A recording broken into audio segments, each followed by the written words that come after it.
بسم اللہ الرحمن الرحیم۔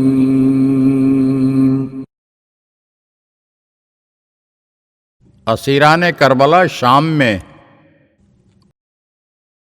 19 محرم الحرام 61 ہجری وہ دن ہے جب اسیران کربلا کو یزید کے حکم پر عبید اللہ ابن زیاد نے کوفے سے شام روانہ کیا۔ بعض روایات کے مطابق اہل بیت علیہم السلام کا یہ لٹا ہوا قافلہ یکم صفر 61 ہجری کے روز شام میں داخل ہوا۔ شام کے دارالخلافہ دمشق کو یزید کی فتح اور نواسہ رسول کی شہادت کی خوشی میں دلہن کی طرح سجایا گیا تھا اور اسے انواع و اقسام کی زیبائش و آرائش سے مزین و مرصع کیا گیا تھا۔ مرد عورتیں لباس فاخرہ زیب تن کیے ہوئے، ہاتھوں میں مہندی، آنکھوں میں سرما لگائے خوشی سے ڈھول اور ڈفلیاں بجا رہے تھے۔ شہر کے باہر لوگوں کا اس قدر ہجوم تھا کہ عرصہ محشر معلوم ہوتا تھا، اور دارالعمارہ کی سجاوٹ تو احاطہ بیان سے باہر ہے۔ یزید ملعون کے لیے انواع و اقسام کی زینت سے مرصع تخت بچھایا گیا تھا اور ارد گرد سنہری روپہلی کرسیاں بچھائی گئی تھیں جن پر عمائدین بیٹھے تھے۔ یہ سب انتظام سید المرسلین صلی اللہ علیہ وآلہ وسلم اور امیر المومنین علیہ السلام کی ستم رسیدہ بیٹیوں کے استقبال کے لیے کیا جا رہا تھا۔ جناب زینب کبریٰ علیہ السلام بیان فرماتی ہیں کہ ہمیں دن کے وقت اس حالت میں شہر میں داخل کیا گیا کہ خواتین کے چہرے عیاں تھے۔ ہمیں دیکھ کر اہل شام کہتے تھے کہ ہم نے ان جیسے خوش شکل قیدی کبھی نہیں دیکھے، اور ہم سے پوچھتے تھے کہ تمہارا تعلق کس خاندان سے ہے۔ اس مرحلے پر سکینہ بنت امام حسین علیہ السلام نے فرمایا کہ ہم اسیران آل محمد ہیں۔ اہل حرم کو دمشق کے مشہور و معروف دروازے باب الساعات سے شہر میں داخل کرنے کا حکم دیا گیا۔ لوگوں کا ایک جم غفیر تماشا دیکھنے آیا ہوا تھا۔ قافلے کے شہر میں داخل ہوتے ہی تماشائیوں کا ہجوم ان ستم رسیدہ نبی زادیوں کی جانب لپکا۔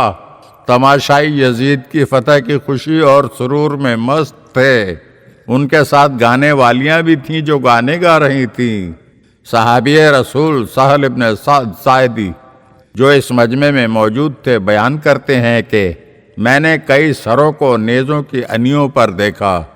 آگے آگے عباس ابن علی علیہ السلام کا سر تھا، ان کے پیچھے امام حسین علیہ السلام کا مقدس سر تھا، ان کے پیچھے اسیران اہل بیت تھے۔ امام حسین علیہ السلام کے سر مقدس کی حالت یہ تھی کہ اس سے ہیبت و دبدبہ ٹپک رہا تھا۔ ریش مبارک سے بڑھاپے کے آثار نمایاں تھے، خضاب لگا ہوا تھا، آنکھیں سیاہ تھیں، ابرو قوس کی طرح نوکدار تھے، پیشانی کشادہ، ناک بلند، آنکھیں افق کی طرف، چہرہ آسمان کی طرف تبسم کنا معلوم ہوتا تھا، اور ہوا ریش مبارک کو دائیں بائیں اڑا رہی تھی۔ یوں معلوم ہوتا تھا گویا ہو بہو امیر المومنین علیہ السلام ہیں۔ ان کے پیچھے چند عورتیں تھیں جو بے کجاوہ اونٹوں پر سوار تھیں۔ میں آگے بڑھا تو سب سے پہلے اونٹ پر ایک بچی سوار تھی۔ میں نے قریب جا کر اس سے دریافت کیا، بیٹی تو کون ہے؟ اس بچی نے جواب دیا، میں سکینہ بنت الحسین ہوں۔ جناب سہل نے اپنا تعارف کروایا اور کہا کہ میں نے آپ کے جد حضرت محمد صلی اللہ علیہ وآلہ وسلم کو قریب سے دیکھا ہے اور ان کا کلام بھی سنا ہے، کیا آپ کی کوئی حاجت ہے؟ جناب سکینہ نے فرمایا، اے سہل، اس آدمی سے کہو جس کے ہاتھ کے نیزے پر سر بلند ہے کہ وہ اسے آگے لے جائے تاکہ لوگ ان سروں کو دیکھنے میں مشغول ہوں اور حرم رسول سے ان کی توجہ ہٹ جائے۔ جناب سہل کہتے ہیں کہ میں نے نیزہ بردار کو کچھ رقم دے کر کہا کہ سر کو اسیروں کے درمیان سے نکال کر کچھ آگے لے جاؤ۔ مجھ سے رقم لینے کے بعد وہ نیزہ بردار سروں کو قافلے سے آگے لے گیا۔ شہر میں داخل ہونے کے بعد باب الساعات پر ہی اسیروں کے اس قافلے کو کافی دیر تک روک کر رکھا گیا۔ شاید مقصد یہ تھا کہ اگر بازار اور دربار کی سجاوٹ میں کوئی کمی رہ گئی ہو تو وہ پوری کر دی جائے۔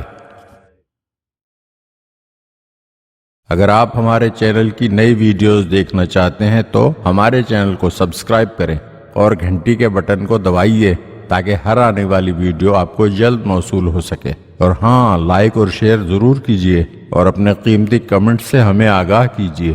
شکریہ۔